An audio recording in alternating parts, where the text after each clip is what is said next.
नमस्कार। मैंने अपने जीवन में सैकड़ों केस देखे। इस अदालत में कई फैसले हुए, लेकिन आज इस केस ने मुझे अजीब सी कश्मकश में डाल दिया। इस केस की सुनवाई के लिए मुझे आपकी मदद चाहिए, और ये मदद मैं इसलिए चाहता हूँ कि आज हम जिस केस की पैरवी सुनने वाले हैं, प्रथम दृश्य वो अपने आप में शीशे की तरह एकदम साफ है। एक ट्रक ड्राइवर जिस पर अपने पिता की हत्या का आरोप लगा। इस केस के गवाह भी हैं और सबूत, और एफआईआर के आधार पर मुलजिम को जेल में भेजा जा चुका है।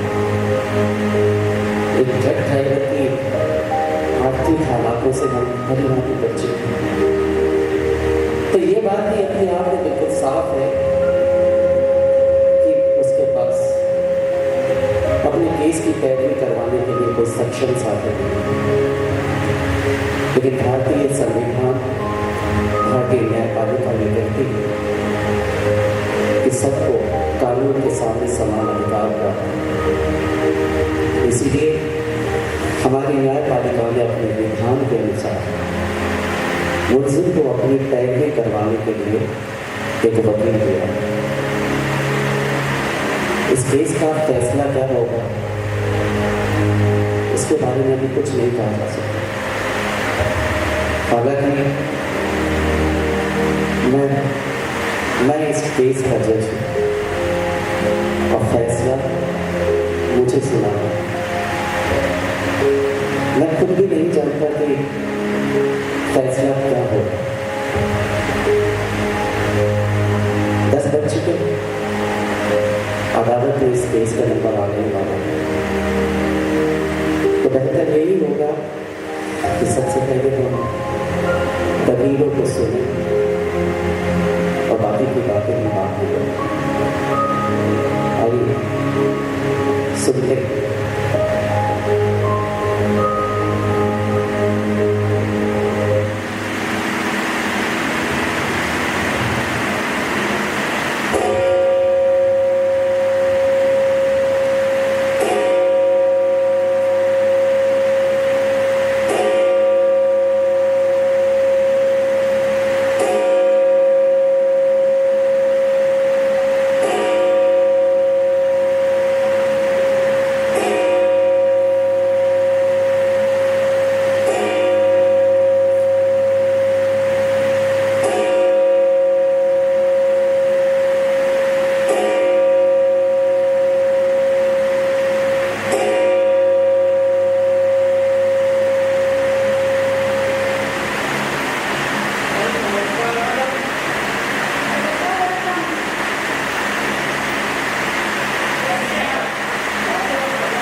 मुझे इस वक्त तुम्हारी मदद चाहिए।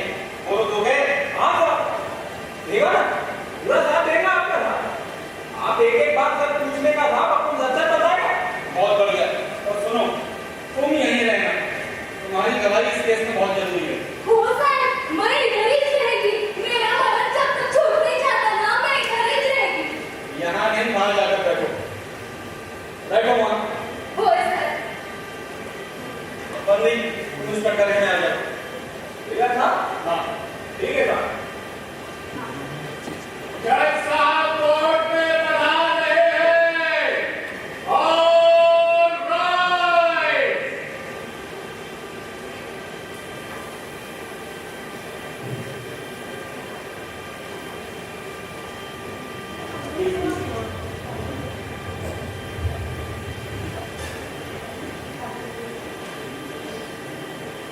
अदालत की आज की कार्रवाई शुरू की जाए।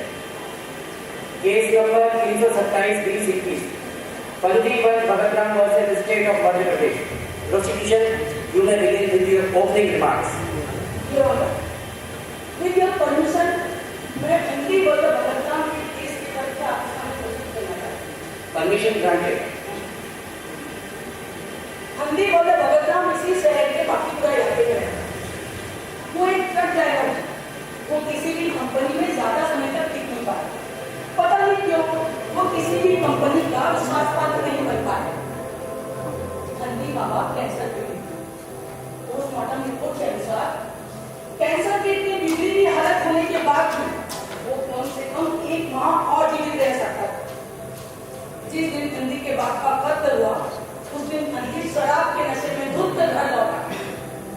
घर लौटने के बाद फंदी के बाप ने पूछा कि क्या तुम दर्द खत्म करने का इंजेक्शन लेकर आए हो? बस इसी प्रश्न पर फंदी भड़क गया और उसके बाप के साथ बहस हो गई। बहस इतनी ज्यादा बढ़ गई कि फंदी ने आव देखा न था और गुस्से में आकर अपने बाप का गला घोटकर हत्या कर। उसी समय दरवाजे पर फंदी का जिगरी दोस्त हसरत मौजूद था। उसने मौत का सारा दृश्य देखा, यानी कि इस केस का चश्मदीद गवाह। पोस्टमार्टम रिपोर्ट में यही कहती है कि मौत गला घोटने से हुई है। इन सारे तथ्यों को मद्देनजर रखते हुए मुंशी फंदी वन भगतराम को ताज़िया दफा 302 के तहत कत्ल का मुकदमा कायम किया गया। ये साहब कितने लोग झूठ बोल रही है। ये सब झूठ बोल रही है। शांत बैठो। सारी बात तो झूठ बोल रही है। मैंने कहा ना, शांत बैठो। तुम क्या बात कर रहे हो?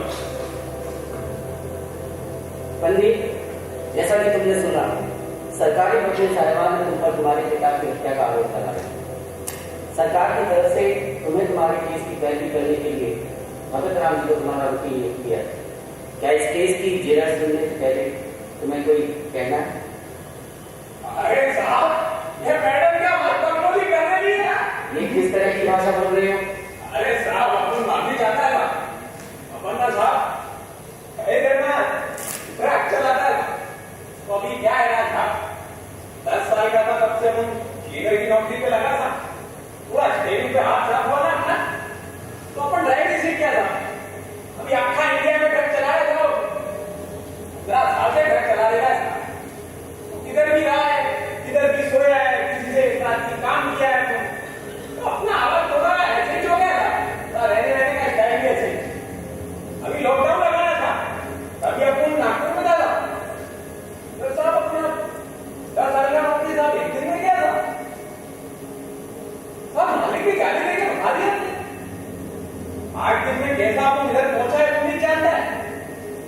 8 दिन में जितना भूख से मारा ना मन, उतना सब 10 साल में अपने बाप का बीमारी से नहीं मरा था। भगतराम जी, आप अपने मौके को समझाए, केवल रखी बातें करके अदालत का वक्त बर्बाद ना करें। केवल इस केस से जुड़े तथ्यों को अदालत के सामने रखें। बंदी, जज साहब अपने सरकारी नौकरी साहिबा की बात पर बोलने को कह रहे हैं। उस पर कुछ कहना है या मैं बोलूं? साहब अपन बोलेगा, अपन बोलेगा, अपन बताता है ना आपको अपन क्या चीज था। अपन साहब नेशनल ट्रांसपोर्ट कंपनी में 5 साल से काम कर रहे हैं। फिर लॉकडाउन में चलते ना साहब, मालिक बोला घर जाने, कोई काम भी नहीं है। लेकिन साहब अभी आप ही बताओ, बिना काम के कैसे घर चलाएगा? तो उसके घर में गया है, अपन हाथ जोड़ा, पेट पड़ा, अपन बोला कुछ भी होएगा तो अपन करें। तो मालिक बोला कि कंसाइनमेंट करके उसको लेके जाएगा तो 50,000 रुपया मिलेगा। अभी 50,000 सुनते ही अपना हाथ फट गया था। तो अपन बोला था कि करेगा, बाद में पता चला था कंसाइनमेंट तो मांझे का है। अभी सब आप ही पता मांझे का कंसाइनमेंट कैसे लेके जाएगा? उधर लॉकडाउन के टाइम पे आदमी नहीं बॉर्डर पार ही हो गए, गाड़ी कैसे पार करा था वो? बस सब मना कर दिया, उधर गाड़ी लेके भगा दिया था। ये मैडम अभी बोली ना था, जब उस दिन दारू पी के आया था, एकदम झूठ बोल रही था। उस दिन लौट के आया और दारू नहीं किया था। उनके पास दारू के पीने का पैसा होता तो बाप का इलाज नहीं कराता था। बहुत प्यार करते थे सब अपने बाप को, बहुत चाहता था अपने बाप को। उसकी बीमारी के लिए था 1 लाख रुपया कर्जा लिया था। तू तो लॉकडाउन बैठे थे, तो चुकाई करती थी। उधर लॉकडाउन नहीं होता, इधर अपने बाप का हालत बिगड़ता जा रहा था साहब। उन्होंने मिलके ना जब नंगा कर दिया था अपने, खत्म कर दिया उनका जिंदगी साहब। और अपना ही नहीं, अपने औरत का, अपने बच्चे का, सबका जिंदगी तबाह हो गया। मेरा बाप था साहब, बहुत परेशान, पूरी रात तड़पता था, कुछ बता नहीं सकता साहब,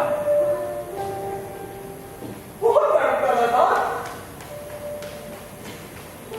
तो जब भी रात को लौट के आता था साहब, एक ही चीज पूछता था मुझसे,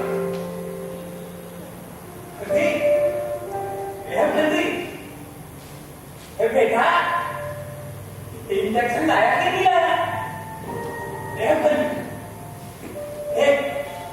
बेटा इंजेक्शन ले देना। नहीं लाया, नहीं लाया इंजेक्शन। अरे तुम लोग मेरे को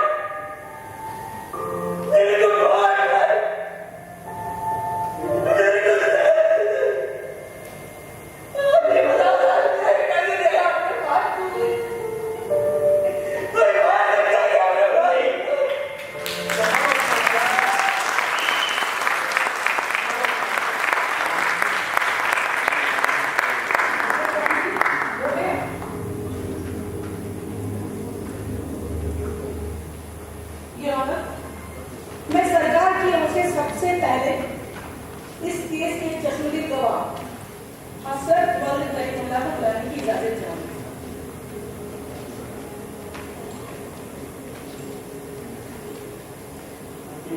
परमिशन ग्रांटेड।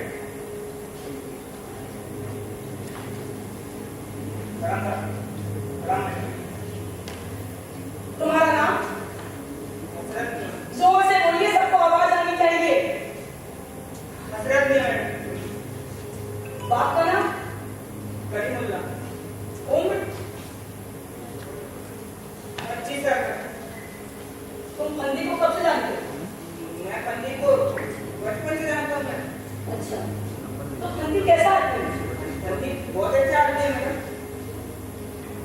क्या तुम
क्योंकि उसने भाई ने बोला था कि फंसी को काम मिल सकता है। बस वही बताने के लिए उसके घर गया था मैं। अच्छा, तो तुम जब उसके घर पहुंचे तो तुमने क्या देखा? जवाब दो, तुमने क्या देखा? मैंने देखा मैडम अपने अपने बाप पर जान चढ़ने वाला बंदी ये पे चढ़ सकता उसका गला दबा रहा था मैडम, उसका गला दबा रहा था। पॉइंट भी नोटेड जैसा उसका गला तुमने उसे रोका क्यों नहीं? जवाब दो, तुमने उसे रोका क्यों नहीं? हसरत, हसरत जवाब दो। जब तक मैं उसे रोकता नहीं उसका बाप मर चुका था। तो तुम ये कहना चाहते हो कि तुमने देखा कि फंदी अपने बाप का गला घोटकर हत्या करता? जी मैडम। उस वक्त फंदी की औरत कहाँ गई? वो तो नहीं पता, वो घर पर नहीं थी। हसरत, मैं किससे पूछ रही हूँ? उस शाम को जब तुम फंदी के घर गए तो तुमने देखा कि फंदी अपने बाप का गला घोट के उसकी हत्या कर रहा है। जवाब दो। जी madam. Point to be noted जैसा। That's all. क्या बचाव पक्ष के वकील गवाह से कोई सवाल करना चाहते हैं? Yes your honour. प्रोसीड।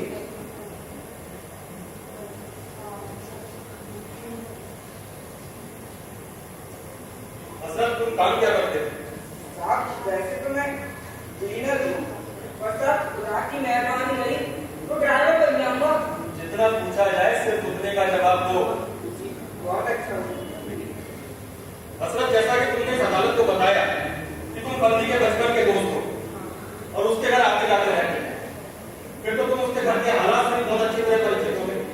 हाँ उसका सबसे नजदीक तो मैं हूँ। तो क्या तुमने कभी फंदी को अपने बाप पर हाथ उठाते हुए देखा? कभी नहीं साहब, बताया ना दोनों में बहुत मोहब्बत थी। तो क्या कभी तुमने फंदी को अपनी औरत पर हाथ उठाते हुए देखा? कैसी बात कर रहे हैं साहब, फंदी जैसे शोहर को चिराग लेके ढूंढे पर भी ना मिले। तो इसका मतलब हजरत तुम ये कह सकते हो कि फंदी एक अच्छा बेटा और एक अच्छा शौहर है। आप इसमें क्या कर रहे हैं? अच्छा एक बात बताओ हजरत, फंदी की माली हालत कैसी थी? साहब बहुत परेशान था, हालत में तो पतली थी। उसकी नौकरी छूट गई थी, जी साहब। उसने किसी से कर्ज भी लिया था। हाँ वो बताया ना राजन से। अच्छा हजरत जिस रात तुम फंदी के घर पहुंचे उससे टाइम क्या हुआ? साहब 9 बज रहे थे। 9 बजे। घड़ी पहनते हो? नहीं साहब। तो फिर तुम ये कैसे कह सकते हो कि जैसे रात तुम उसके घर पहुंचे 9 ही बजे थे? साहब मुझे अच्छे से याद है उस समय रामायण शुरू हो चुकी थी। तो जिस वक्त तुम फंदी के घर पहुंचे तब फंदी के घर में अंधेरा था या रोशनी थी?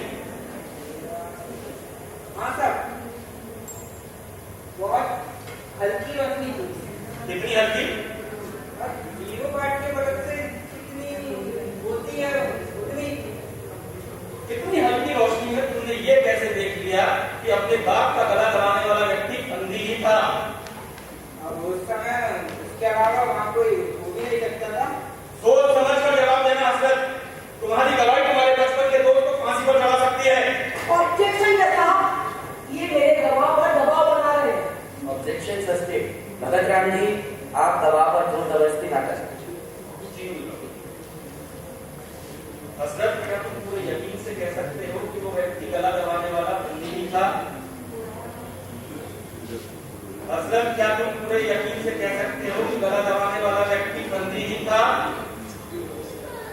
Point to be noted Lord, prosecution का गवाह खुद यकीन से नहीं कह सकता कि उसने फंदी को ही अपने बाप का गला दबाते हुए देखा। अच्छा हजरत ये बताओ, ये सब देखने के बाद वहां तुम कितनी देर रुके? नहीं साहब मैं बिल्कुल भी नहीं रुका, सीधे थाने भागा मैं। इसका मतलब तुमने अंदर जाकर ये देखने की कोशिश नहीं की कि गला दबाने वाला व्यक्ति फंदी था या कोई और? नहीं साहब। अच्छा हजरत एक आखिरी सवाल, तुम्हारे मुताबिक जब फंदी अपने बाप का गला दबा रहा था तो जाहिर बंदी का बाप अपने आप को बचाने की कोशिश कर रहा होगा, हाथ पैर मार रहा होगा। नहीं साहब, वो तो खुद को बचाने की कोशिश भी नहीं कर रहा था।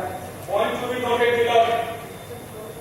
गवाह के मुताबिक जब बंदी अपने बाप का गला दबा रहा था, तब उसका बाप अपने आप को बचाने की बिल्कुल कोशिश नहीं कर रहा था। That's all below. आज की अदालत की कार्रवाई 2 बजे तक के लिए स्थगित की जाती है। The court is adjourned।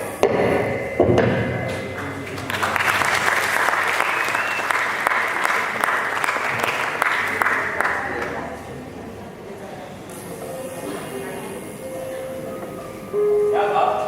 Case खत्म हो गया है ना? अरे अभी कहाँ बंदी? अभी तो डिफेंस है। मेरा मतलब मेरे गवाह आएंगे। आप किसको लेके आएंगे? सोच रहा हूँ सबसे पहले राजन सेठ को पेश करूंगा। क्या बात कर रहे हो साहब? वो खून चूसने वाला राजन सेठ को साहब, उसका घोड़ा देख के अपना सारा जाता था। आपको पता ब्याज का दर कितना लेता है? यही बात तो मुझे साबित करनी है बंदी। यही बोले तो यही कि जिस वक्त तुमसे तुम्हारे बाप का कत्ल हुआ, उस समय तुम्हारी मानसिक स्थिति ठीक नहीं थी। तुम दिमागी रूप से बहुत परेशान थे। तुमसे ऐसा बस परेशानी में हुआ। खून तो खून ही होता है ना साहब। कि जब उन अपने बाप का गला दबाने लगा तो अपने को पता था साहब। सिर्फ यही चाहता था कि किसी भी तरह उसको छुटकारा मिल जाए। अपनी जगह आप होता ना, आप भी यही करता। क्यों सोचते हो बंदी? वो एकदम ठीक कह रहे हैं साहब। वो हालात ही कुछ ऐसा था। आप मेरी जगह होता ना, शायद कुछ और तरीका अपनाता उसको मारने का।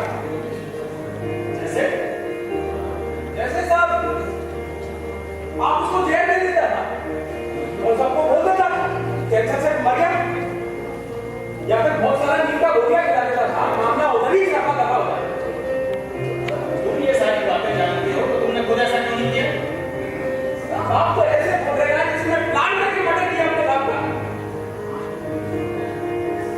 उस समय साहब अपने दिमाग में कुछ था ही नहीं ना साहब। क्या अभी क्या ही फर्क पड़ता है साहब? ये राजन सेठ को मदद करेगा क्या अपना पैसा के चक्कर में कुछ उल्टा सुल्टा ही बोलेगा साहब? बंदी हमें तो केवल ये साबित करना है कि तुमने अपने बाप का इलाज कराने के लिए राजन सेठ से ऊंची ब्याज दर पर कर्ज लिया था। ठीक है साहब।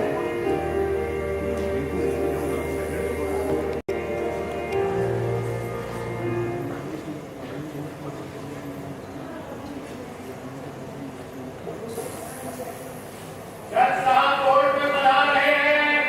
All right.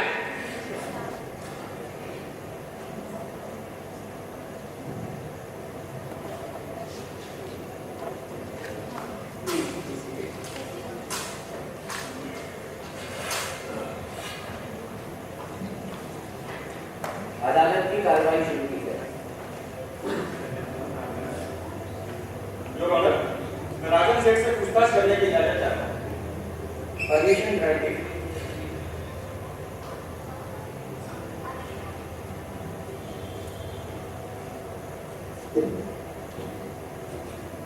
तुम्हारा नाम? राजन सेठ। क्या काम करते हो? वैसे तो साहब अपने गले का काम है, लेकिन अगर जान पे पैसा भी देता है। बंदी को जानते हो?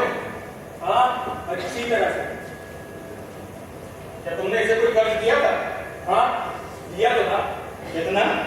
पूरा 1 लाख रुपया साहब। 1 लाख रुपया। जी साहब। और तुम्हारे ब्याज की दर? ब्याज का मैं बहुत मामूली नहीं था साहब। सच बोलूं तो सिर्फ रुपया से गिरा। अच्छा राजन सेठ, एक बात बताओ, जब तुमने बंदी को ये कर्ज दिया तो क्या बंदी ने तुम्हें ये बताया था कि वो ये कर्ज क्यों लेना चाहता है? अपने को इन बातों से कोई मतलब नहीं है साहब। अपने को सिर्फ अपना प्यार कब से मिलता है, बस अपने को उतने से मतलब है। तो क्या बंदी ने तुम्हारा ब्याज का पैसा समय को चुकाया? शुरू में चुका देता साहब, पर बाद में हमेशा बोलता कि उसका बाप बीमार है, घर में खाने को कुछ नहीं, बस यही सब बात करता रहता था। अरे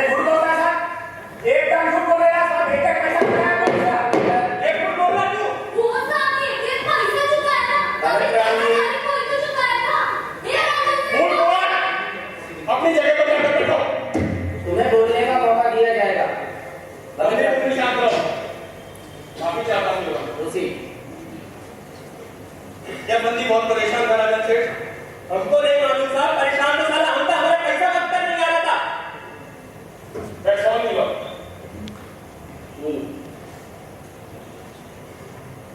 क्या सरकारी वकील साहिबा गवाह से कोई सवाल करना चाहिए?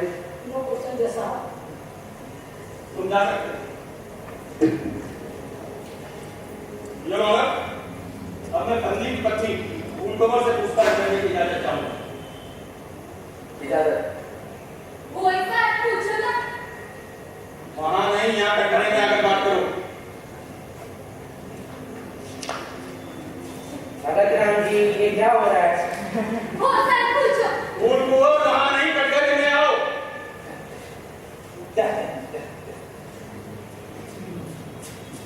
राम राम साहब।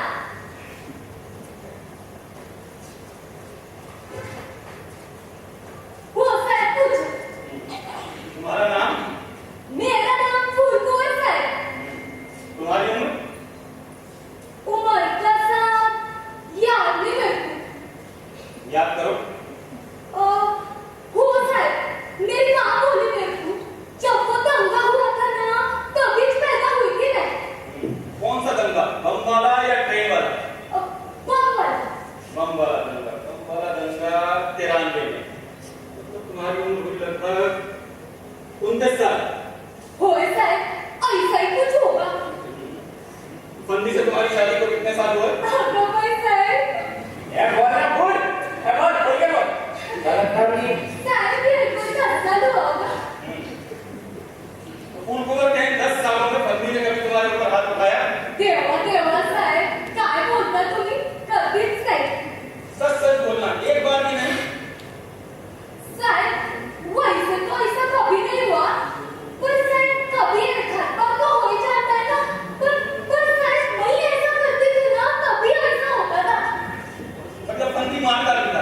अब कोई साहब बताया ना, ऐसा इधर से मैं उसको मारती थी, तब इधर से वो उसको मारता था। ये बताओ, क्या तुम्हारे ससुर की बीमारी में तुम्हारे गहने बिक गए? हो साहब, बिके ना। घर के बर्तन और दूसरा सामान नहीं बिक गया? हो साहब, बिका ना। तो घर की हालत कैसी थी? हम साहब, जब कपड़ा बिक जाएगा, जब मकान बिक जाएगा, जब भांडे बिक जाएगा, जब साबुन बिक जाएगा, तो घर का हालत कैसा रहेगा साहब, तुम ही बताओ ना। ये एकदम फाका पड़ा था। अच्छा फूलकोर, तुम्हारे ससुर की हालत कैसी थी? मेरे ससुर के बारे में मैं क्या ही बोलेगी साहब। वो तो ऐसा चिल्लाता था, मेरे को तो समझ ही नहीं होता था। क्या बोलता था वो? साहब, वो मुझसे बोलता था, मुझे जहर दे दो, मेरी जान दे दो। साहब, मुझसे बोलता था कि मैं उसे मार दूं। ऐसी बातें कब से करने लगा था वो? साहब, जब वो खत्म हुआ ना, उसका 1 हफ्ते पहले से करता था। साहब, मेरे मर्द के पास इंजेक्शन का पैसा नहीं था, इसी वास्ते। फूलकोर, एक बात बताओ, उसकी हालत देखकर तुम्हें क्या लगता है? साहब, सच बताओ ना, तुम मेरे को तो लगता था ऐसा जीने से अच्छा तो मर जाना। अच्छा फूलकोर, जैसे तुम्हारे ससुर की मौत हुई, तुम कहाँ थी? साहब, मैं वो बगल में चावल लाने गई थी ना। लौट कर आकर तुमने क्या देखा? साहब, जब मैं वापस आई तो मैंने देखा मेरा ससुर तो खत्म हो गया है। That's all you are.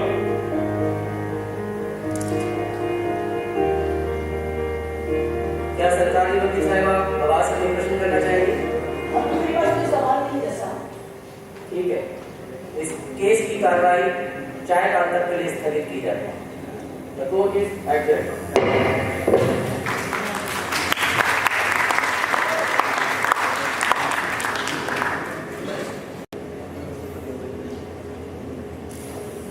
क्या था? अभी तो अपनी औरत का भी गवाही हो गया था। अगला गवाह किसको लेके आएंगे? मुझे नहीं लगता फंदी की उसकी कोई जरूरत पड़ेगी। क्या बात कर रहे हो आप? ऐसे कैसे बचेगा आपको? तो जज के मामले छोड़ देना था। आपने तो कुछ साबित ही नहीं किया। तुम यही तो बात बोल रहे हो फंदी, यही तो मैं कमाल करूंगा। अच्छा एक बात बताओ, क्या मैंने यहाँ मौजूद लोगों के दिमाग में ये वाली बात नहीं बैठा दी है कि तुम अपने बाप से बेपनाह मोहब्बत करते थे? उसका इलाज कराने के लिए तुमने अपना सब कुछ दांव में लगा दिया, अपनी बीवी के जेवर बेच दिए, घर के बर्तन बेच दिए, और तो और राजन सेठ से ऊंची दर पर कर लिया। साहब लोग से क्या फर्क पड़ता है? बात तो वो जज के माइंड में डालेगा। जज के माइंड में भी ये वाली बात बैठेगी फंदी कि तुम अपने बाप से बेपनाह मोहब्बत करते थे। अगर तुम अपने बाप को मारना ही चाहते तो उसे अपनी मौत पर कर देते। वैसे भी तो वो 1-1.5 महीने में मरने ही वाला था अपनी मौत। अरे साहब अभी उससे क्या फायदा है? वो जानता है कुछ नहीं होगा। साहब अपने अंदर जो जज बैठे हैं ना, वो हमेशा बोलता है साहब को ठीक रहा है साहब। वो जो भी किया ना एकदम ठीक किया। एक खराब था वो आदमी को तो छुटकारा दिलाया था। आपका हालत क्या था? वो कैदी के मामले को भी लाया था, जिसको फांसी का सजा तो दिया था पर तारीख नहीं दिया था। अभी आप ही बताओ अभी था फांसी आज हुई ना 10 दिन बाद हुई, क्या ही फर्क पड़ता है? चिंता मत करो फंदी, तुम बच जाओगे। साहब पूरा लाइफ में कभी चिंता नहीं किया, पर अभी चलने को पता है। अपने को कोई नहीं बता, कोई कानून अपने को नहीं बता सकता।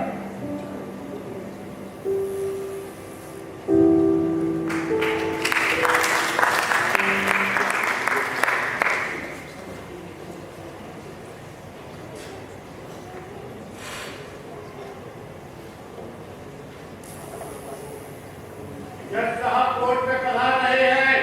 All right.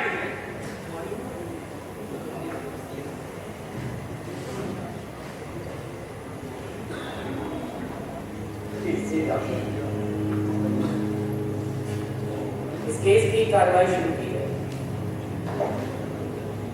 योर ऑनर, अब मैं अपने अगले गवाह भोला और काशीनाथ को पेश करने की इजाजत चाहती हूँ। Permission granted.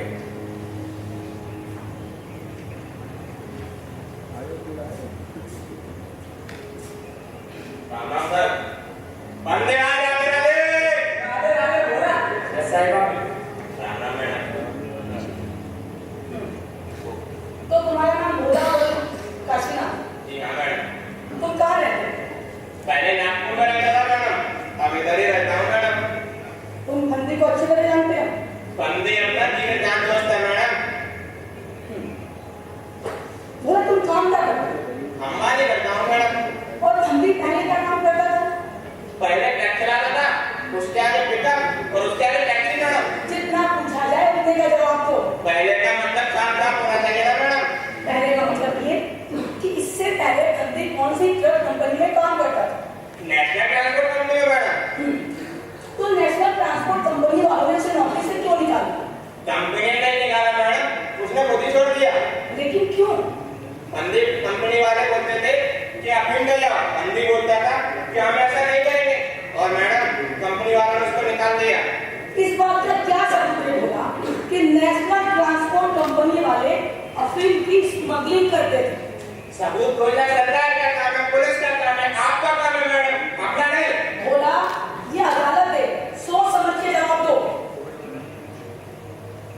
अच्छा ये बताओ कि फंदी ने इसकी खबर पुलिस को क्यों दी? फंदी को किसी घटना में नहीं करना था मैडम। मतलब अब कैसी बातें करती है मैडम? फंदी अगर पुलिस वालों को पता था तो कंपनी वाले उसको मार नहीं डालते।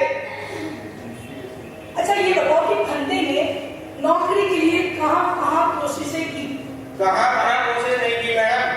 सवाल नहीं जवाब दो। बोला जवाब तो दिया है मैडम। तो मतलब तुम ये कहना चाहते हो कि फंदी ने कोशिश की पर उसे काम नहीं मिला? जी हाँ मैडम। तो फिर इसके घर का गुजारा कैसे चलता? उसने अपनी औरत के कहने लगे मैडम। उसके बाद इसके बाद मैडम घर के बर्तन में डाले मैडम। उसके बाद इसके बाद मैडम शरीफ आदमी क्या कर सकता है जो फंदी करता? अच्छा तो तुम फंदी को एक शरीफ आदमी समझते हो? ये मेरा कब से सुन रही है मैं, शरीफ नहीं है, शरीफ नहीं है, शरीफ नहीं है। जैसा देखो मैडम, मेरा वाला देखना भला मालूम उसको, उसके बारे में मालूम नहीं बोलेगा। बोल मैं बोल रही है ना, देखो मैडम।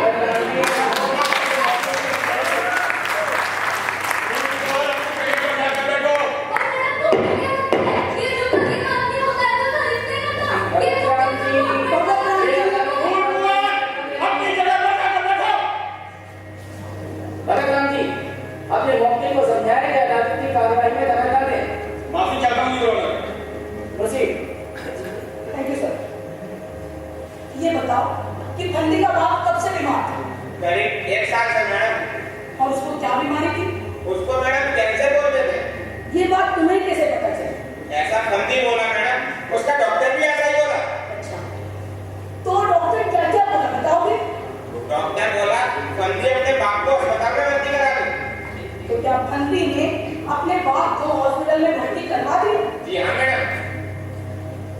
ये बताओ कि हॉस्पिटल में इलाज मुफ्त में होता था या दवाई लगती? ऐसे तो अस्पताल प्रोवाइड करता मैडम, पर भर्ती कराने का पैसा लगता था। डॉक्टर, नर्स, चाय पानी और दवाइयाँ बजाते लेके आनी पड़ती थी। जब हॉस्पिटल में इलाज मुफ्त में होता था तो फंदी बाजार से दवाइयाँ क्यों लेकर आता? बात ऐसी है मैडम, अस्पताल सरकारी था, उधर बीमार लोग रहते थे, पर दवाइयाँ नहीं रहती थी।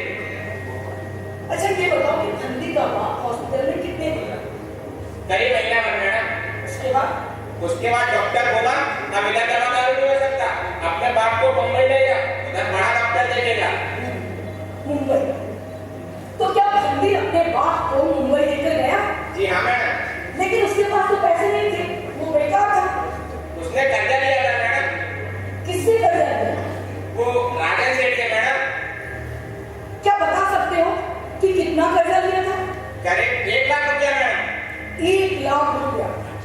बोला ये बताओ कि इस कर्जे के ब्याज की दर क्या थी? करीब 54 रुपया मैडम। ये राजन सेठ, अब बोलना किसकी दर पे ब्याज की? अरे भगत राम जी, सारे जब बोलते हैं कहना होता तो ये बैठ जा, रुक जा। माफी चाहता हूँ दोनों। ये अपनी चेतावनी है। बोला तुमको ये ब्याज की दर ज्यादा नहीं लग रही? वो यही लेता है मैडम। अच्छा ये बताओ कि मुंबई के डॉक्टरों ने क्या कहा? फंदी बोला मुंबई के डॉक्टर ने 800 रुपया फीस देने के बाद बताया कि फंदी के बाप का इलाज नहीं हो सकता। तो फिर फंदी ने अपने बाप को कहीं और नहीं दिखाया? दिखाया मैडम, अपने पड़ोस में। मैडम ये क्या बताया ना, मेरा बताती है तुमको। मेरा मतलब ना एकदम हिम्मत वाला पड़ोस होता। भगत राम जी, पैसा का प्रॉब्लम नहीं होता ना, आप अपने तो मौके को समझाएं। हेल्प भी दे जाता। भगत राम जी, जब तक तुमसे बोलने को ना कहा जाए चुपचाप बैठो। और सर माफी चाहता हूँ योर ऑनर। बोला ये बताओ कि मुंबई से आने के बाद फंदी ने अपने बाप को कहाँ रखा? घर में मैडम। क्यों? हॉस्पिटल में क्यों नहीं रखा?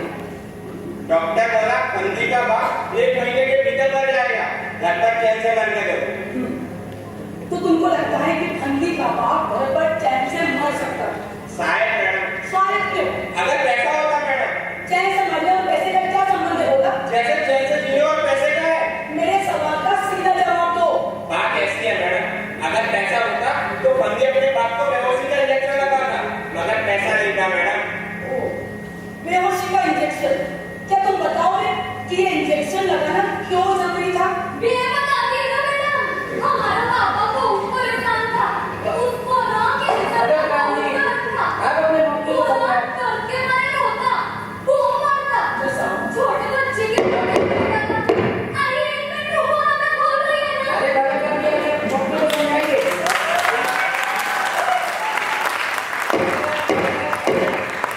वो मेरे को बोलता, कोई रोवा नहीं तो मार।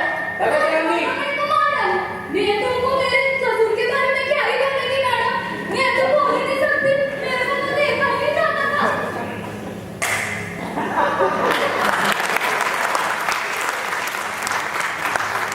भगत राम जी, अगर दोबारा आपके वकील ने इस कार्रवाई में दखल दी तो मुझे आज की कार्रवाई में स्थगित करनी पड़ेगी। माफी चाहता हूँ योर ऑनर।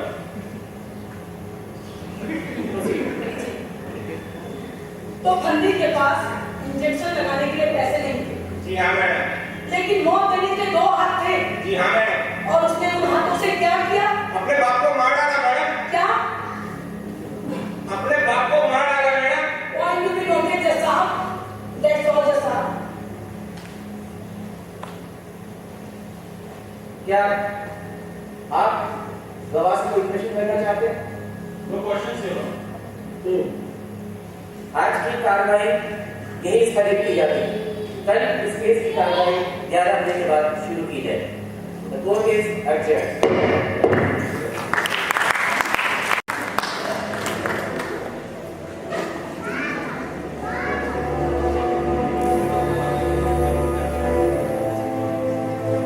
अरे क्या बात?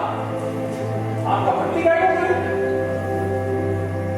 भर्ती नहीं बोले बंदी, तुमने देखा नहीं?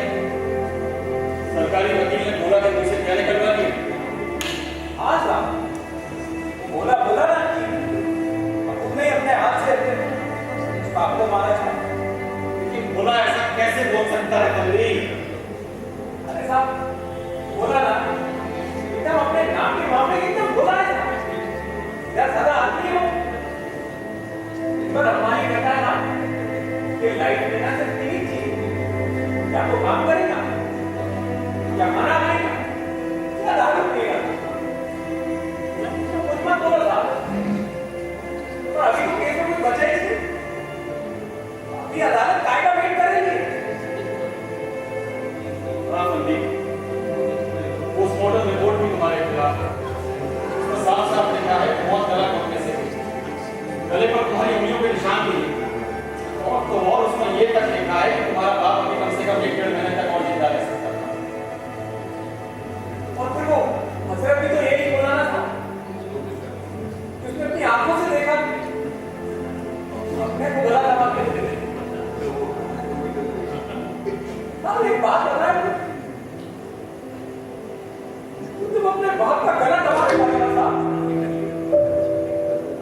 तुमको पता ही नहीं पड़ा था अपना हाथ कौन से गले में चला गया। वो बोल रहा था ये मौत है, इंजेक्शन है, मौत है। अब मैं तुम्हें क्या बताऊं? उठो बंदी, उठो।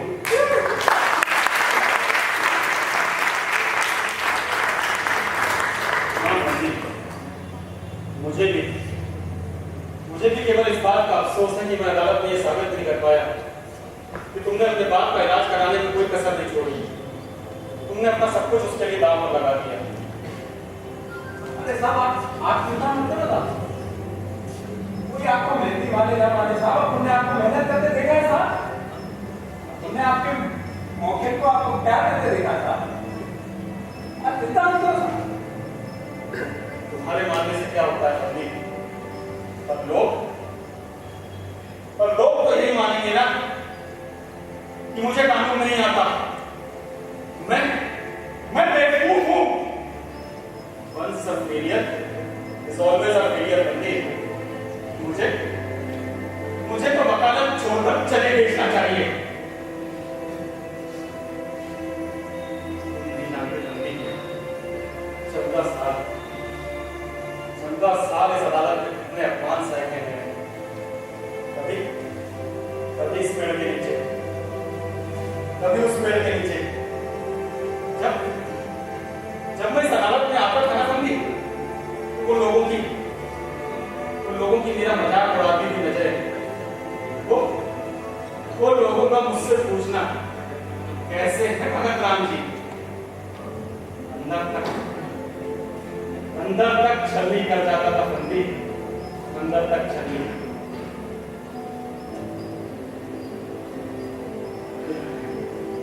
इस अदालत के बंद कोर्टरूम की दीवारें, इस अदालत की बंद कोर्टरूम की दीवारें गवाह है मेरी 14 साल की नाकामी का बंदी, मेरी 14 साल की नाकामी का। साहब, आप चिंता मत करो साहब। लोग तो पागल है साहब, कुछ भी बोलते साहब। लोग तो अपने को भी खूनी मानते। अपन कभी परवाह किया क्या? अपने को सिर्फ एक ही बात का परवाह है साहब कि अपना औरत, अपना बच्चा, वो अपने को खूनी ना मानता। इसका अपन गला दबाया ना साहब, वो अपने को खूनी ना मानता। आपको भी सिर्फ यही सोचना चाहिए था कि आपका जो मौके है ना साहब, वो आपको बेईमान ना माने। तुम मुझे बेईमान नहीं समझते? साहब, आपको बेईमान समझ के अपन को नर्क में थोड़ी जाने का। एक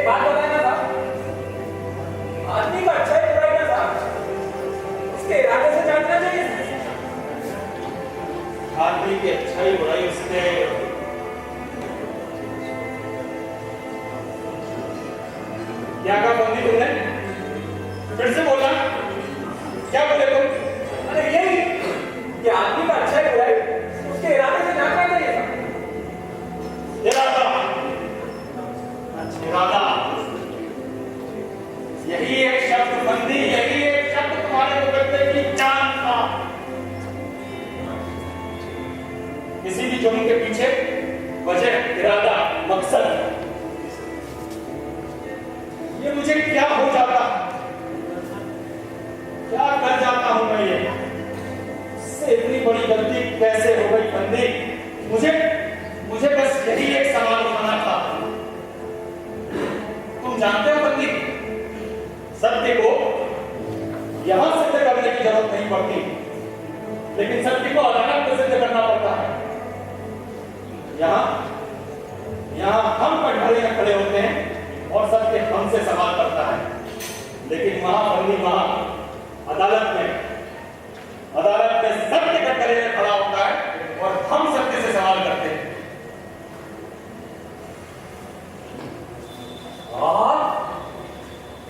आप बात बोलिए साहब,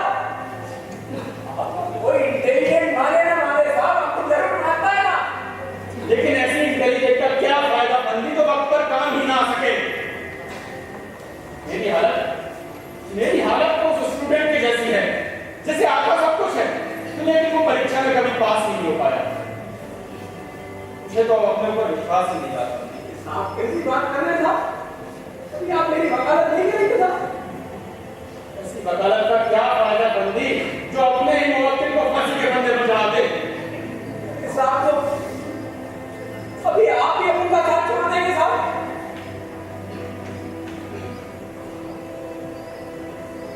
नहीं बंदी, मैं चाहे वकालत छोड़ दूं, लेकिन तुम्हारा साथ कभी नहीं छोड़ूंगा, क्योंकि अगर तुम मर गए तो मेरा विश्वास मर जाएगा। अभी अपन क्या करेंगे वकील साहब? क्या करेंगे?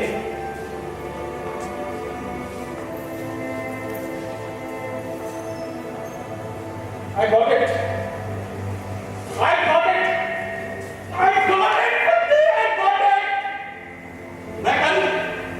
मैं कल बैरिस्टर गंगानाथ को तुम्हारी तरफ से इस मुकदमे में खड़ा करूंगा। बैरिस्टर गंगानाथ, बैरिस्टर गंगानाथ, वो सामने को याद आ रहा है साहब, अब उनका बाप का नदी का काम किया था। हाँ बंदी, इस शहर के सबसे बड़े वकील। साहब वो बहुत बड़ा आदमी है साहब, बहुत पैसा देता है ना। हाँ, 40,000 रुपए पर है। पूरा वो ऑपरेट साहब इतना पैसा किधर से लेके आएगा मैं? मुझे यकीन है बंदी, वो तुम्हारा मुकदमा लड़ने की कोई फीस नहीं लेंगे, क्योंकि उनका भी यही मानना है कि जिन बीमारियों का कोई इलाज नहीं, उनके मरीजों को अपनी जान देने का, अपनी मौत चुनने का अधिकार होना चाहिए। और तुम्हारा केस उन्हें अपनी बात साबित करने का मौका देगा। लेकिन साहब अगर नहीं मानेंगे फिर क्या करेंगे साहब? मुझे यकीन है वो मान जाएंगे, और नहीं माने तो ज्यादा से ज्यादा क्या होगा, फीस ही तो लेंगे ना। अरे साहब पैसे का तो पूरा चक्कर है साहब, पैसा होता तो अपने बाप को ऐसे कर। उसकी चिंता तुम मत करो, फीस मैं दूंगा। आप देंगे साहब? हाँ, उनको बचा के आपको क्या मिलेगा? मुझे क्या मिलेगा बंदी? मुझे मिलेगा मुकदमा जीतने का सुख, वो सुख जो मुझे आज तक नहीं मिला। और बदला तो वो बैरिस्टर साहब दे देंगे ना? नहीं बंदी, तुम मेरे मुवक्किल हो, सिर्फ मेरे। फिर छोड़ो, मैं कभी उन्हें यहाँ लेकर आऊंगा, कभी लेकर आऊंगा। जी साहब।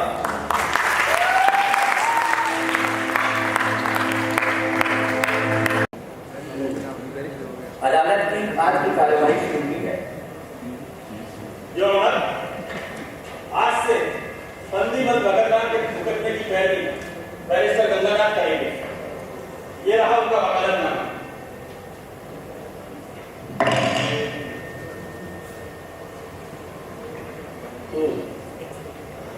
पंडित, आज से तुम्हारे केस की पैरवी बैरिस्टर गंगानाथ जी करेंगे। क्या तुम्हें इसमें कोई आपत्ति है? नहीं साहब, बिल्कुल नहीं साहब। ठीक है, सरकारी वकील साहब आप जेल कर सकते हैं। जो अमर, अभी हमने सरकार और बचाव के गवाह को सुना। हसर जो कि फंदी का जिगरी दोस्त है और इस केस का चश्मिश गवाह, उसका भी यही कहना है कि फंदी ने ही अपने बाप का गला घोटकर हत्या की। पोस्टमार्टम रिपोर्ट में यही कहती। मेरा दूसरा गवाह भोला, जिसके बयान के अनुसार फंदी ने ही अपने हाथों से अपने बाप का गला घोटा। तो यह इस बात में कोई संदेह नहीं है कि फंदी ही अपने बाप का हत्यारा है। Objection your honour. सरकारी वकील साहिबा, इस केस में सबसे महत्वपूर्ण सवाल हत्या का ही तो है। योर ऑनर, सरकारी वकील साहिबा ने इस केस से रिलेटेड जितने भी तथ्य, जितने भी सबूत पेश किए, उनसे कहीं भी ये सिद्ध नहीं होता कि फंदी का इरादा अपने बाप की हत्या करने का। योर ऑनर, मैं सरकारी वकील साहिबा से छोटा सा सवाल पूछने की इजाजत चाहूंगा। इजाजत है? फंदी की शराब पीने की आदत कितनी पुरानी है? नहीं पता ना? योर ऑनर, संभवतः किसी भी गवाह ने कोर्ट के समक्ष ये जानकारी पेश नहीं की, क्योंकि किसी भी गवाह से ये सवाल पूछा ही नहीं गया। योर ऑनर, फंदी पिछले 15 साल से शराब पी रहा है। फंदी, सही कह रहा हूं मैं? जी साहब। योर ऑनर, 15 साल का शराब पीने के बावजूद ना तो इसकी औरत के गहने बिके और ना ही इसके घर के बर्तन बिके। योर ऑनर, इससे पहले कि मैं आगे चला करूं, मेरी अदालत से दरख्वास्त है कि मैं कुछ गवाहों को पेश कराने की इजाजत चाहूंगा। ये बयान गवाहियां हो चुकी हैं। अब फिर से गवाहों को अदालत में बुलाना अदालत का कीमती समय बर्बाद करना होगा।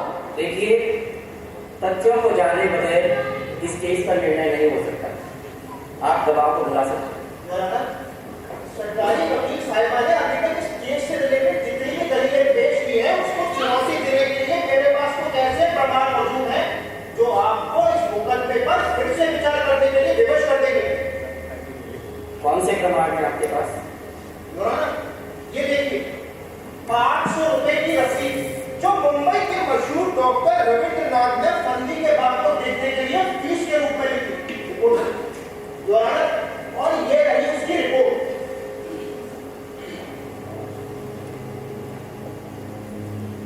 योर ऑनर, ये सारे तथ्यों के बारे में हमें कुछ भी नहीं बताया गया। देखिए, मैंने पहले ही कहा, बिना तथ्यों को जाने इस केस का निर्णय करना असंभव है। आप अपने गवाह को बुला सकते हैं। Thank you. योर ऑनर, मैं डॉक्टर ब्रह्मदेव को बुलाने की इजाजत चाहूंगा। Permission granted. Thank you.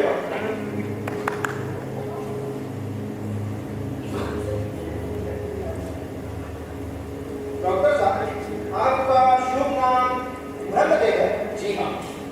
आप फंदी को कैसे जानते हैं? जी मैंने फंदी के पिता का इलाज किया था। फंदी के बाप को कौन सी बीमारी थी? उनको 3rd स्टेज का कैंसर था। क्या फंदी ने अपने बाप को हॉस्पिटल में एडमिट कराया? जी हाँ। क्या फंदी हॉस्पिटल में अपने बाप को देखने आता था?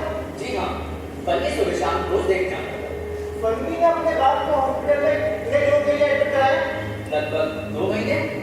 तो 2 महीने बाद डॉक्टर साहब फंदी का बाप कहाँ चला गया? जी मैंने फंदी को अपने पिता को बम्बई ले जाने की सलाह दी। आपने किसी डॉक्टर वगैरह का पता तो दिया होगा?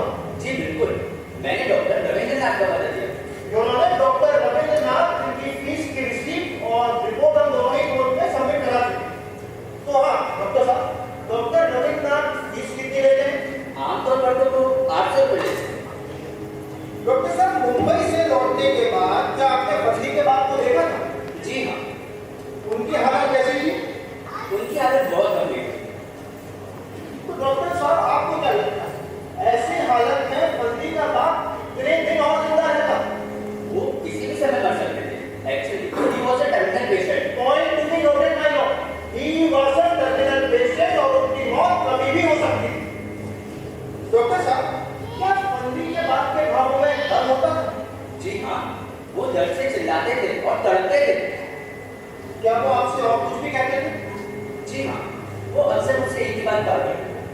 डॉक्टर साहब, ये दर्द मुझसे अब सहन नहीं होता। या तो इसको इलाज बताइए या मुझे मार डालिए। वो अक्सर आपसे ये सब कहा करते थे। जी बिल्कुल। डॉक्टर साहब, एक कैंसर के मरीज को दर्द से छुटकारा दिलाने का क्या उपाय है? वैसे तो इस बीमारी का कोई शर्ती इलाज नहीं है, पर हाँ, मॉर्फिन का इंजेक्शन देकर ऐसे मरीज को कुछ समय तक दर्द से राहत जरूर दी जा सकती है। डॉक्टर साहब, घर पर जाकर इंजेक्शन लगाने की कितनी फीस लेते हैं? जी मैं 300 रुपये देता हूँ। क्या आपने फंदी के बाद कोई मॉर्फिन का इंजेक्शन लगाए थे?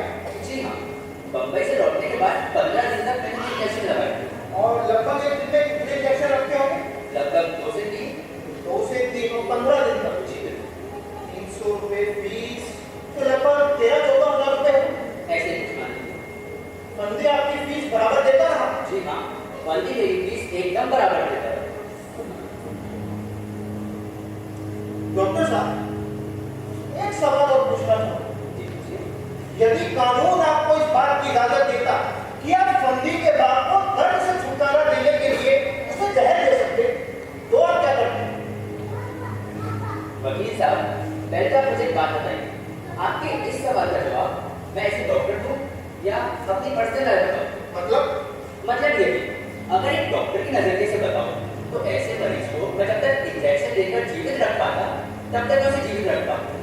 और फिर वैसे तो इंडिया में यूथनेशिया लीगल नहीं है, पर हाँ, अगर मैं अपनी पर्सनल लाइफ बताऊं तो ऐसे मरीज को मैं मौत देने की सलाह देता हूं। Point to be noted by law. Thank you doctor साहब, योर विटनेस। क्या सरकारी वकील साहिबा गवाह से कोई सवाल करना चाहते हैं? नो क्वेश्चन जैसा। डॉक्टर साहब, आप जा सकते। योर ऑनर, इस मुकदमे का सबसे महत्वपूर्ण सवाल यही है, क्या फंदी का इरादा अपने बाप की हत्या करने का? फंदी को इससे क्या लाभ होने वाला था? क्या फंदी ने अपने बाप की हत्या की कोई योजना बनाई थी?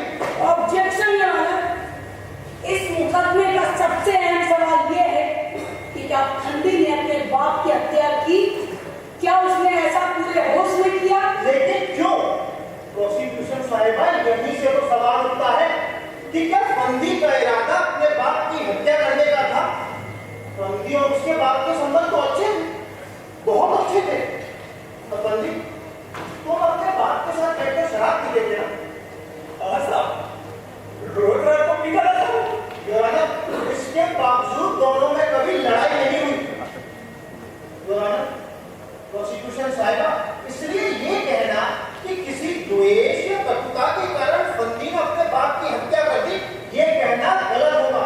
और ये कहना भी गलत होगा कि फंदी का इरादा अपने बाप की हत्या करने का था। इसके विपरीत फंदी तो चाहता था कि उसका बाप बच जाए। योर ऑनर, फंदी ने क्या कुछ नहीं किया अपने बाप को बचाने के लिए। अपनी औरत के गहने बेचे, अपने घर के बर्तन बेचे, और यहाँ तक कि राजन सेठ से 1 लाख रुपए कर्जा लिया।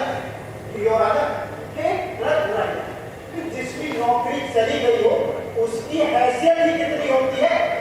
योर ऑनर, पर फंदी अपने बाप से बहुत प्यार करता था। जो फंदी करते थे ना साहब, बहुत ज्यादा योर ऑनर, इसलिए फंदी ने अपनी हैसियत की परवाह किए बगैर अपनी हैसियत से कहीं आगे बढ़कर अपने बाप का इलाज कराया। प्रोसिक्यूशन साहिबा, क्या सिर्फ इसलिए कि फंदी का इरादा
परिणामों को जानते हुए अपने बाप का गला घोटे, उसे हत्या नहीं तो और क्या करिएगा? प्रोसिक्यूशन साहिबा, मैं भी अंत में इसी महत्वपूर्ण पहलू पर आना चाहता हूँ। योर ऑनर, जैसा कि चश्मदीद गवाह हसरत वक्त करीमुल्लाह ने बताया कि उसने फंदी को घाट पर लेकर अपनी बाप का गला दबाते हुए देखा और इस बात को प्रोसिक्यूशन ने काफी हाईलाइट किया। योर ऑनर, लेकिन उसने ये भी बताया कि फंदी का बाप घाट पर चुपचाप लेटा रहा। आती हुई मौत को देखकर भी फंदी के बाप ने खुद को बचाने की जरा भी कोशिश नहीं की। योर ऑनर, ऐसा प्रतीत होता था मानो उसे कोई मनचाही वस्तु में नहीं हो। योर ऑनर, प्रोसिक्यूशन साहिबा, क्या ऐसी मृत्यु को हत्या कहना सही है? हत्या तो तब होती है जब किसी ऐसे व्यक्ति की इच्छा के विरुद्ध उसकी जान ले ली जाए जिसके मन में जीने की इच्छा हो, तो उमंग हो, और यहाँ तो मरहूम नमन राम के मन में जीने की रत्ती भर इच्छा नहीं थी। वो तो खुद अपने मौत की राह देख रहा था। वो तो रोज अपने बेटे से अपनी मौत की भीख मांगता था। प्रोसिक्यूशन साहिबा, हत्या के किसी भी मुकदमे में इस तरीके से गिड़गिड़ाकर भीख मांगकर मौत मांगने का सवाल नहीं उठता। योर ऑनर, एक कैंसर के मरीज की वास्तविक मृत्यु तो उसी दिन हो जाती है जिस दिन उसे पता चलता है कि उसे कैंसर है। कैंसर का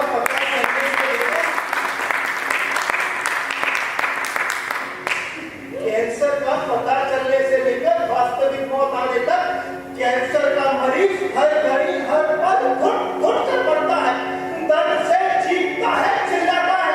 उसका और उसके आसपास सभी का जीवन नरक के समान होता है। प्रोसिक्यूशन साहिबा, एक कैंसर का मरीज अपनी लाश होता है। योर ऑनर, इस मुकदमे में इन सब पहलुओं पर विचार करने की जरूरत है। That's all, Your Honor.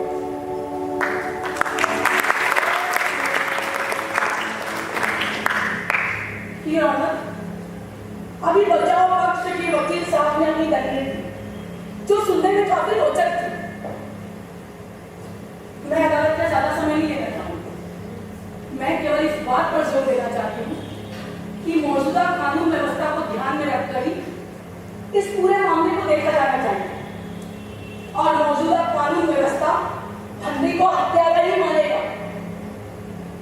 अभी वकील साहब ने एक सवाल उठाया कि फंदी का बाप मरना चाहता था, वो लोगों से गिड़गिड़ाकर मौत मांग रहा था। फंदी ने जब उसका गला घोटा तब उसने अपने बचाव के लिए कोई प्रयास नहीं किया। लेकिन ये कोई नई बात नहीं। संसार में दुखी होकर लोग मौत ही मांगते हैं। यहाँ बैठे सारे लोग अपने जीवन में दुखी होकर कभी न कभी मौत मांगे ही होंगे, तो क्या उन्हें मौत दे दी जाती? यदि ऐसा होता तो ये सवाल यहाँ नहीं होते।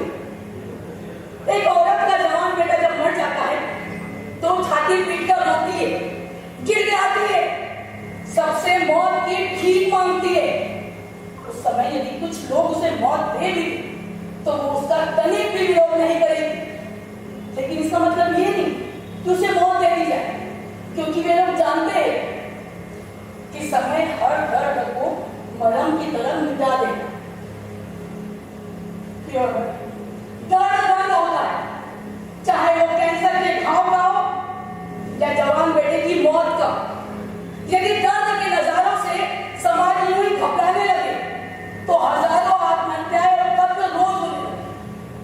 इसलिए यह सवाल भावना का होने के बाद भी ये सवाल पहले कानून और व्यवस्था का है और इस मामले को भी इसी नजर से देखा जाना चाहिए। इस मामले में दर्द से छुटकारा पाने की कोई गुंजाइश है ही नहीं। जो बात कानून नहीं है उसको यहाँ छेड़ना अदालत का कीमती वक्त बर्बाद करना होगा। मैं अदालत से दरख्वास्त करती हूँ कि मौजूदा कानून व्यवस्था को ध्यान में रखकर ही इस पूरे मामले का फैसला किया जाए। That's all, साहब। योर ऑनर, मैं एक सवाल पूछना चाहता हूँ। आज साहिबा आप क्या मनुष्य कानून के लिए है या कानून मनुष्य के लिए? यदि कानून इसी तरह जड़ और पत्थर की तरह कठोर हो जाएगा तो समाज की बदलती हुई परिस्थितियों में न्याय कैसे चलेगा? मैंने आज ही के अखबार में एक खबर पढ़ी कि शहर के एक प्रतिष्ठित व्यक्ति ने दर्द से छुटकारा देने के लिए अपने कुत्ते को गोली मार दी। वो कुत्ता बेजुबान होता है लेकिन फिर भी उसके मालिक से उसका दर्द देखा नहीं गया। और यहाँ तो भगत राम पिछले 10 सालों से कैंसर का दर्द झेल रहा था। वो रोज अपने बेटे से अपने मौत की भीख मांगता था। मिशन साहिबा, जब उस व्यक्ति का दर्द से छुटकारा देने के लिए अपने कुत्ते को गोली मार देना कानून की दृष्टि से कोई अपराध नहीं, तो ऐसी हालत में बंदी ने अपने बाप की हत्या कर दी, तो वो अपराध क्यों? मैं आपसे पूछता हूं कि वो अपराध क्यों?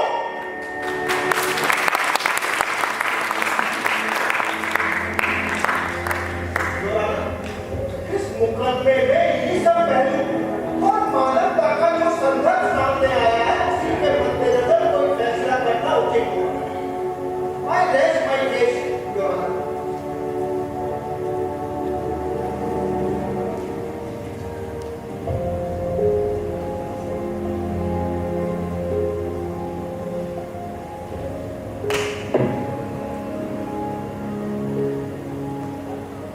गंगानाथ जी, आपकी बातों का, आपकी दलीलों का मैं क्या उत्तर दूं? मेरी समझ में नहीं आया। दोनों पक्षों की दलीलें सुनने के बाद और सबूतों के आधार पर ये अदालत फंदी को मुलजिम तो मानती, हालांकि यह हत्या का मुकदमा है और इस केस का जजमेंट और फैसला मुझे करना। लेकिन एक जज होने के साथ साथ मैं एक इंसान हूं जिसके अंदर मानवीय संवेदना है, वो दर्द को महसूस करता है। उसी दर्द को फंदी ने भी महसूस किया। अपने दर्द के बाप का दर्द फंदी से नहीं देखा और उसने अपने बाप को उस दर्द से निजात दिलाने के लिए उसकी हत्या कर दी। कई विकसित देशों में इस प्रकार की हत्या को वैध कर दिया, लेकिन भारतीय कानून आज की IPC की धारा 309 के तहत आत्महत्या को भी अपराध मानता है।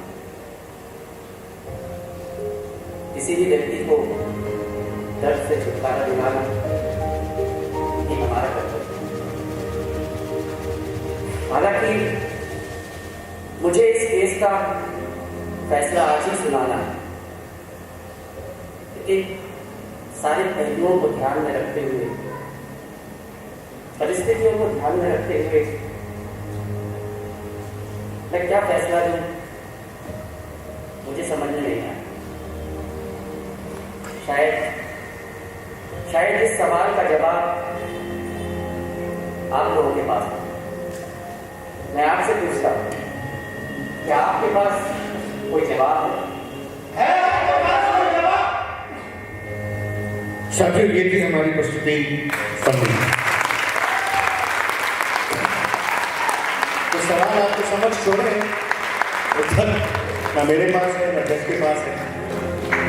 व्हाट्सएप पे, फेसबुक पे, जहां आपको जवाब मिले दीजिएगा सर।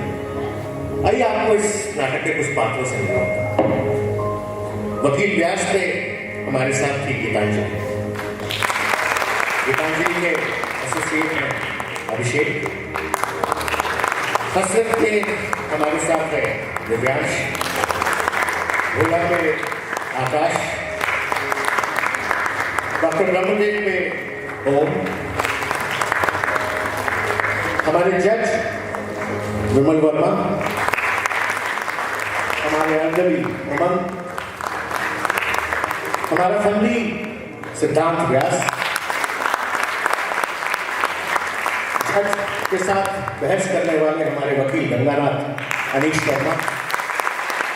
14 साल बाद जिनको केस मिला वो भगत राम है, संदीप नागर। विवशता में भी कभी कभी खूबसूरती ढूंढ लेना, हंसी ढूंढ लेना, वो काम कर रही थी हमारी फूल कुंवर यानी कि हमारी मैत्रेयी। और राजन सेठ के रोल में हमारे साथ थे मोहे। एक और बहुत जरूरी व्यक्ति है जिसने नाटक में हमारी बहुत मदद करी, उनका नाम है संजय अरोड़ा जी, जो कि लाइव पे थे। दादा आप अगर मंच पे आए अगर हो तो संजय दा, अच्छा संजय दा बाहर है। और ये किस्सा कोई के ताने बाने को जिसने बुना वो मैं, इस नाटक का निर्देशक हूँ। आप लोग आए, आपका बहुत बहुत धन्यवाद। और जैसा हमारे परम पूज्य दादा हमेशा कहते थे कि आपसे फिर मुलाकात होगी एक नए नाटक को लेकर एक नई जगह में, तब तक के लिए अलविदा।